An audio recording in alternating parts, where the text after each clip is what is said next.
a Baptist minister in a small West Texas town, preached endlessly against the sin of vanity. She seems to think it's her fault when boys fall in love with her, which has made it all the more difficult to deal with her possessive ex-boyfriend. "Don't be silly, Agnes. I do it all the time. Believe me, they'll just email me instead. My inbox will be filled with a dozen questions designed to ferret out the exact passage that'll be on the exam. Anything to avoid actually reading the whole of Metamorphoses." "But Ovid writes so beautifully," Agnes says, her eyes widening in genuine disbelief. "Why would anyone not want to read everything he wrote? I especially love his version of the Persephone and Demeter story. I'm using it for my presentation." I smile, not just because of the pleasure of a shared literary passion, but because my ploy has worked. At the mention of her favorite poet, a calm has settled over Agnes. She sunk back into her chair, and her hands, released from the knot she'd wrung them into, fan open, loose and graceful in her lap, like one of those paper flowers that expand in water. "Is that what you wanted to see me about? Your proposal to Dr. Lawrence for the Papyrus Project?" Agnes hesitates, and I see her gaze stray out my second-story window toward the quad, where a few students are lounging in patches of shade cast by the live oaks. It's not yet 9, but the temperature is already in the 80s, and the forecast predicts it'll break 100 by noon.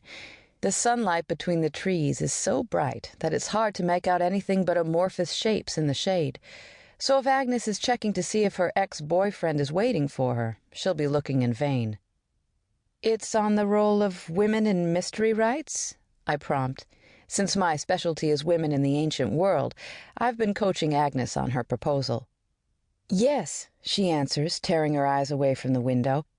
"I plan to argue that the frescoes in the newly excavated section of the Villa della Nottethe, which was buried in the eruption of Mount Vesuvius in AD 79, depict a mystery rite similar to the Little Mysteries of Agre, which combined Eleusinian and Dionysian elements." "And can you give a brief definition of mystery rites and of those two in particular?" "Sure. A mystery rite was a secret form of worship that revealed some kind of truth or doctrine only to those initiated to the rite. They usually had something to do with the afterlife. The most famous were the Eleusinian mysteries, which got their name because they were originally celebrated in Eleusis, Greece, and although we don't know exactly what went on, they were, well..." "Mysteries?" "Yes. Secret mysteries. We know they reenacted the story of Persephone and Demeter.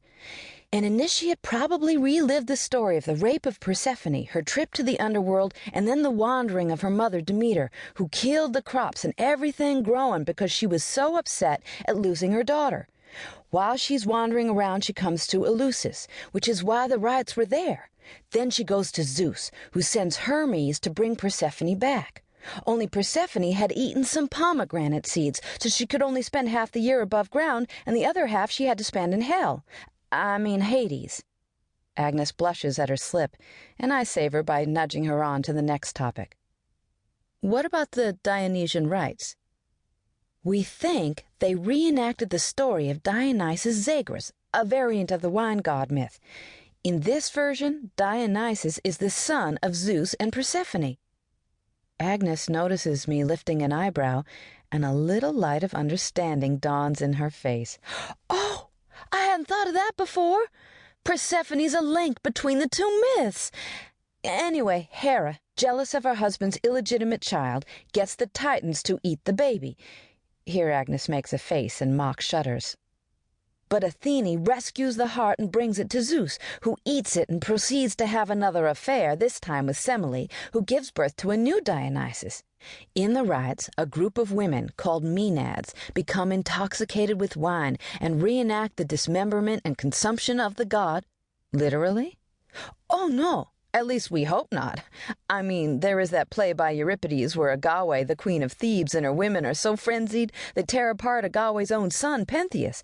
But probably they just tore apart bread meant to represent the god and drank some more wine. Of course, if you believe Livy, the rites turned into this big sex orgy, but I think that was just prejudice because the rites were popular with women and took place at night. Anyway, as Agnes goes on to describe the Dionysian